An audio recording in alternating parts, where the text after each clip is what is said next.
In this training module, you're going to learn to drive a diesel-electric locomotive and how the controls differ from a multiple unit. This is a BR Class 66 diesel-electric locomotive typically used for freight operations in the United Kingdom. In some trains, it is first necessary to insert the reverser handle. We need to do that on this one.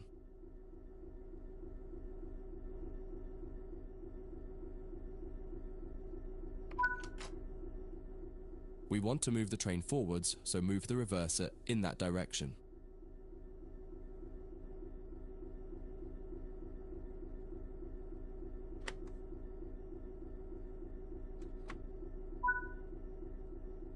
The train brake on the Class 66 uses a sprung lever. Holding it one way will gradually release the brakes until you release the lever.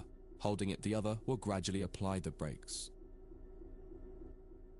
You need to keep an eye on the two brake gauges in front of you. The larger one in the middle is the brake pipe. The outside needle shows the target pressure and the inside needle shows the actual pressure.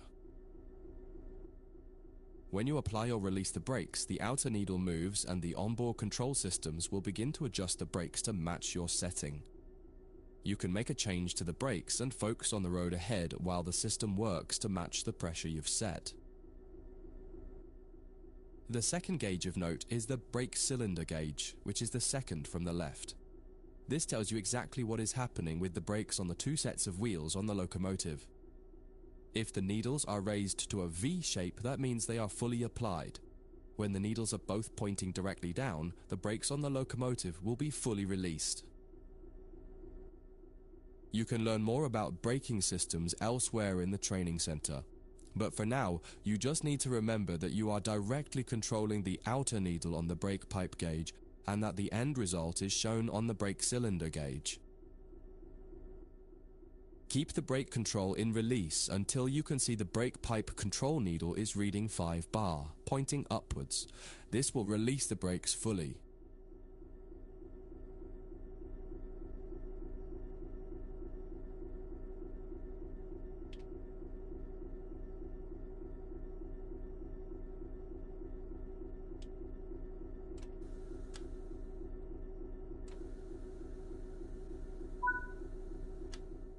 Watch the brake cylinder gauge to see it gradually reduce to 0.0, needles pointing downwards, which tells you that the brakes are now fully released on the locomotive and you can move the train. It's important to note that the brake cylinder gauge is only telling you what's happening on your locomotive. If you have wagons attached, they can take a little longer to release, so if the train doesn't move immediately, don't worry. Apply some throttle to get the train moving.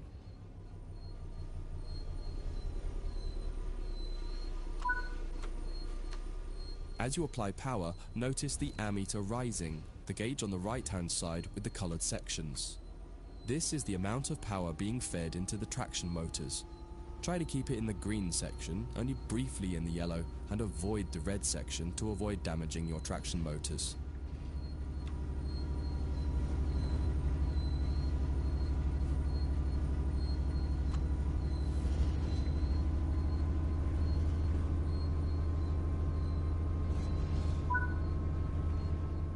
Now that you've reached your target speed, you can move the throttle control back to 0. The train will then coast on level ground and the train will only slow down very gradually.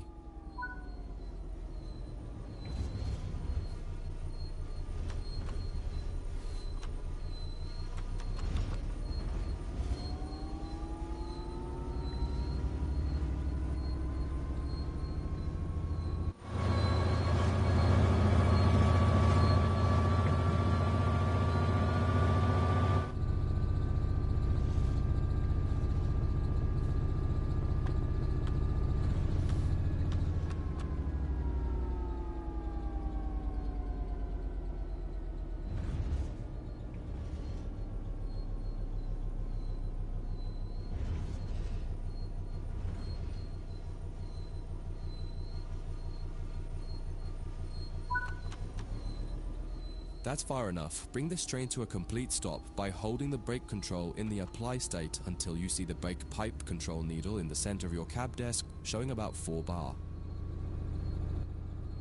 The amount of braking you'll need to apply also varies depending on whether you're going uphill or downhill and how heavy your train is.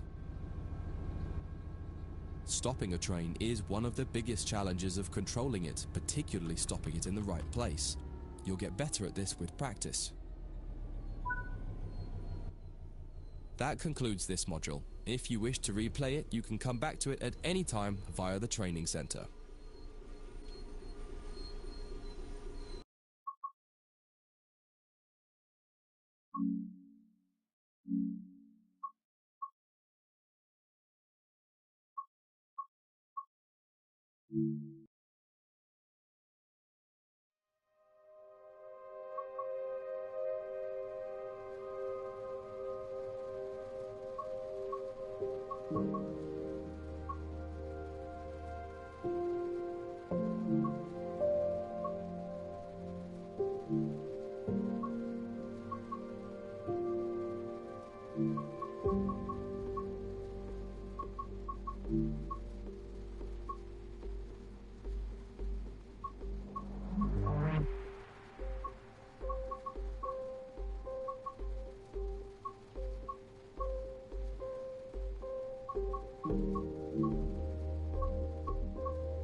In this training module, you'll learn about the on-screen overlay known as the heads-up display, or HUD.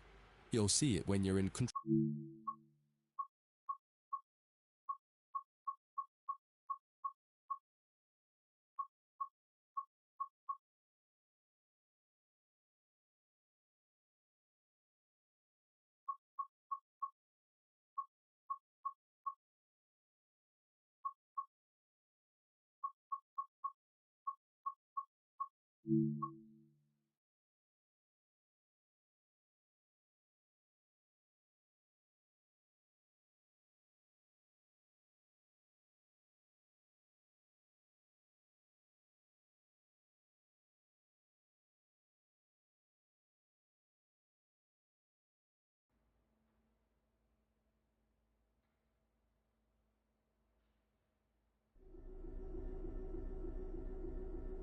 In this trading module, you'll move some mineral wagons to a new location and learn how to couple and uncouple the wagons to your locomotive. All junctions are going to be changed automatically for you in this tutorial, so you can focus on driving. The mineral wagons are located ahead of us. Start by pulling gently forwards until you touch the wagons and stop. This will take some practice as it requires a lot more fine control. You'll find the locomotive brake is easier and more responsive. Take your time. If you hit the wagons too hard, they might come off the track, so try to be gentle and aim for 2 miles per hour or under as you touch them. You may also prefer the external camera to give more visibility, particularly as you get close to the wagons.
The next step is to couple up.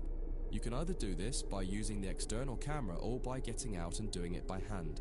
In this tutorial, you'll learn both techniques so you can decide which one you prefer. There are many types of couplers on the railways. In this case, you've got conventional UK chain couplings, which simply need you to put the loop over the hook on the other vehicle. In this sim, you can do this by simply interacting with the coupler when you see the appropriate prompt. Apply the emergency brake with the emergency brake plunger. This will empty all air out of the brake pipe and prevent the brake pipe from overcharging as you couple to the wagons.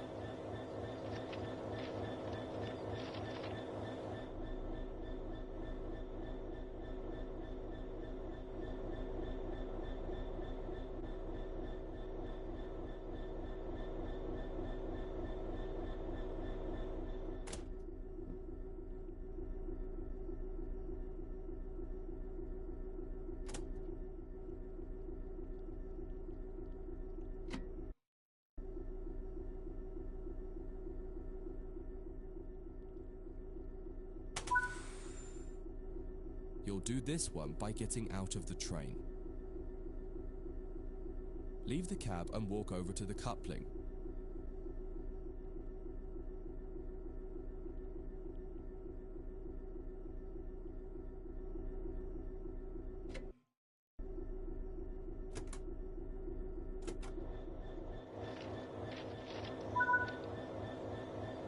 Interact with the coupling to couple the vehicles together.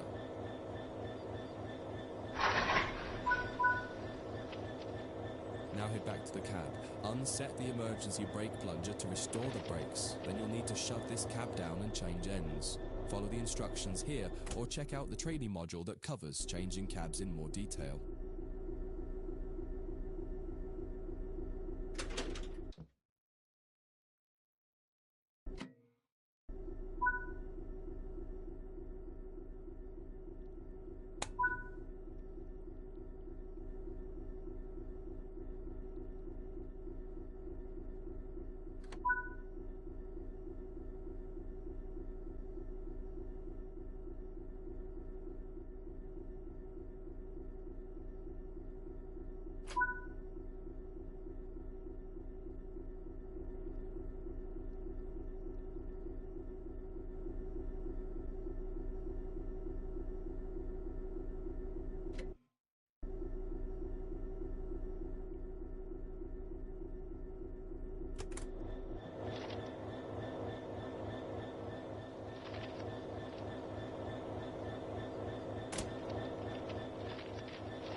Set up the train while you wait for the yard manager to give you the all clear to reverse into the siding once they've changed the junctions required.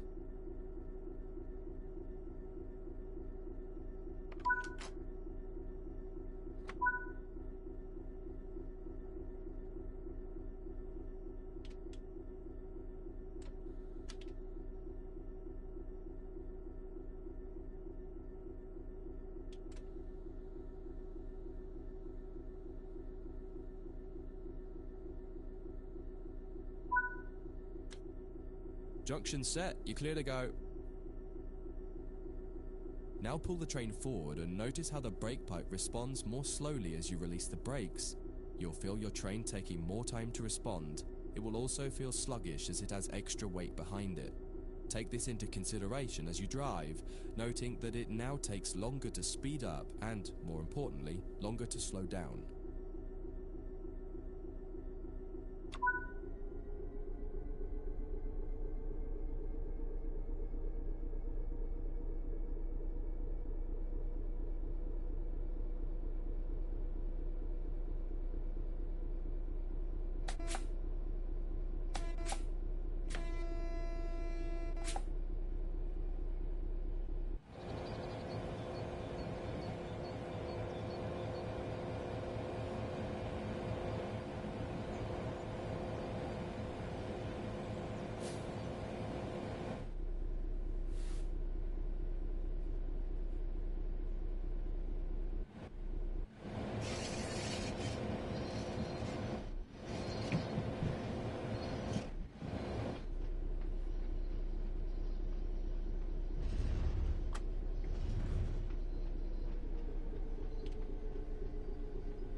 Looks like you're good to go. Drive the train back into the siding now.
Apply the emergency brake with the emergency brake plunger again.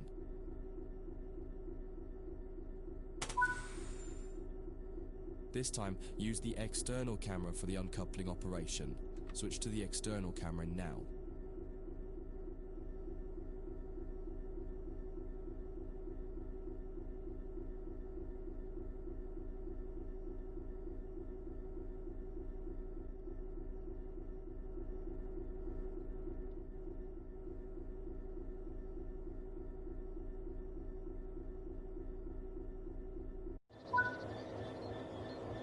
Fly the camera over to the coupling we want to uncouple.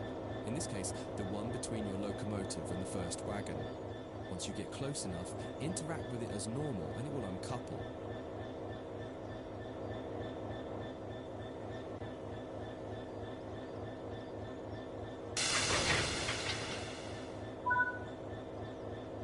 That concludes this module. If you wish to replay it, you can come back to it at any time via the training center.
In this training module, you'll be learning the basics of operating a steam locomotive. You'll be driving this Stania Class 8F steam locomotive. When you're ready, climb onto the footplate.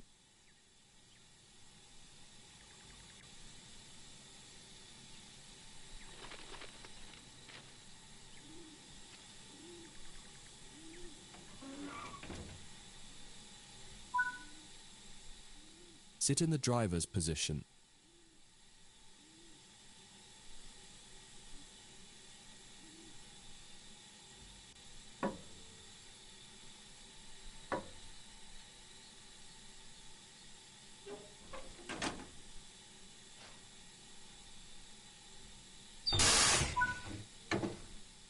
Start by preparing the locomotive for departure. The reverser determines the direction of travel and how much steam is consumed as the locomotive moves. Set the reverser to full forward position. You will need all available power when setting off.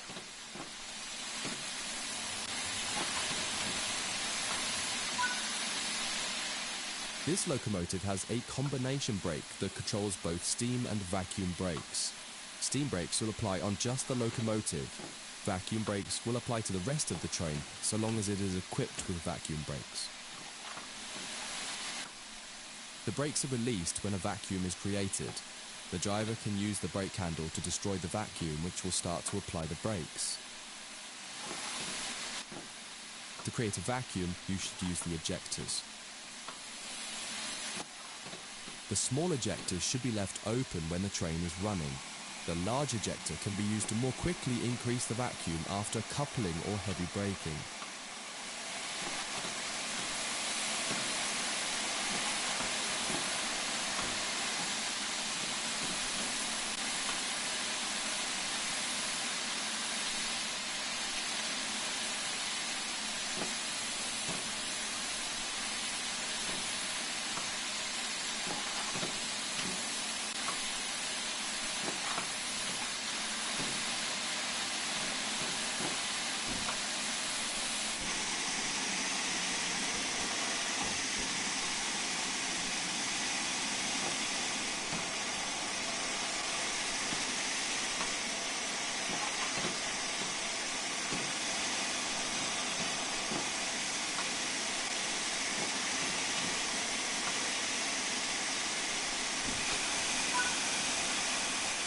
When the locomotive has been left standing, you'll want to open the cylinder cocks or remove any water.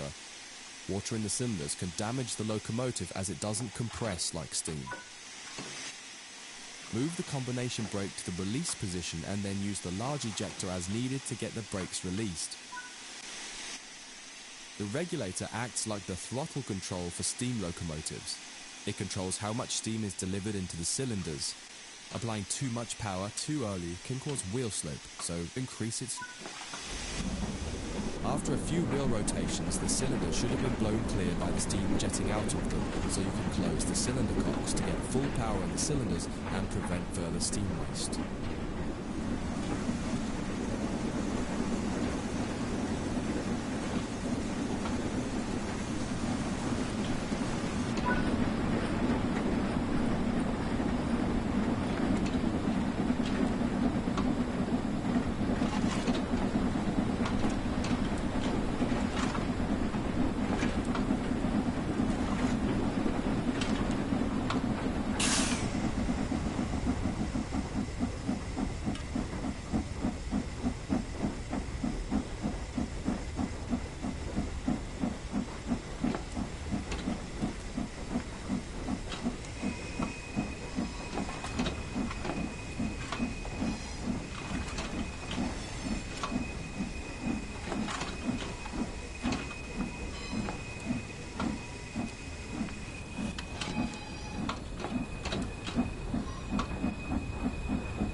Starting to pick up speed.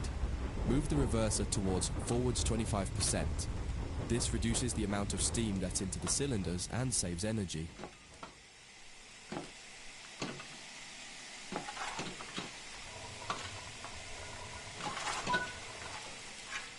To drive a steam locomotive, you'll mostly be managing the regulator and the reverser. The regulator puts steam into the cylinders. The reverser uses that steam to power the pistons and manage the power you get from the locomotive.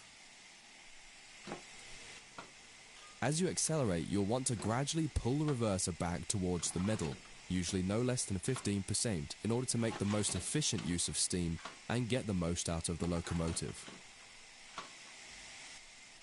Practice and experience will show you how much to adjust the various controls by. The way you manage the controls will vary depending on the type of steam locomotive and the weight of the train behind it, but the fundamental process of what each control does is the same.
Use the combination brake to apply some braking force and bring the train to.